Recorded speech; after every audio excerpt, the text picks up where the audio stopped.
Then we go on to a very interesting feature on bad Formula One cars. Well, it's bad Formula One cars from teams that have done good Formula One cars. Yeah, it's an interesting piece. Yeah, the idea with this was that it wasn't just, you know, shitboxes through the ages, if you don't mind me saying that, but it was teams that have had a great season, and then over the winter they've just gone bad. McLaren being the classic example. That's why we focused on it, because last year's MP427 won 7 races. It didn't win either championship, but it won as many races as the Red Bull RB8. And yet this year's car is weak at the moment. Okay, they may well develop it into a winner, but at the moment it's weak. And we just looked at some other examples when that's happened and analysed slightly why that's gone wrong.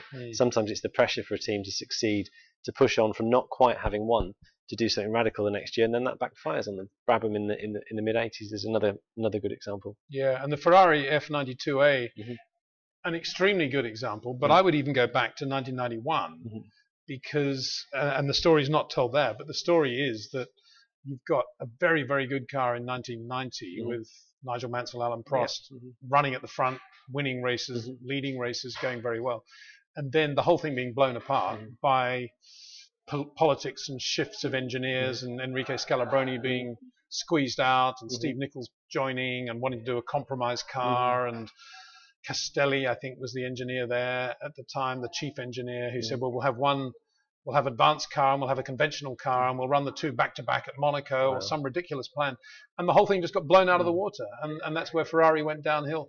Was this when you were working at Ferrari? Well, yeah, it was just after. It was just when I was there when we were going well and winning races, but the writing was on the wall halfway through the year, because I think mainly it was actually, dare I say it, Alan Prost driven, because he wasn't enjoying the domination in the team that he would have expected with Nigel in the other car. And it was a bit like the PK Williams Mansell situation. And I think Prost thought, this is because Scalabroni is an ex-Williams engineer, he's working with Nigel, they're working as a little team together, I've got to get my guy. So he then got Steve Nichols from McLaren.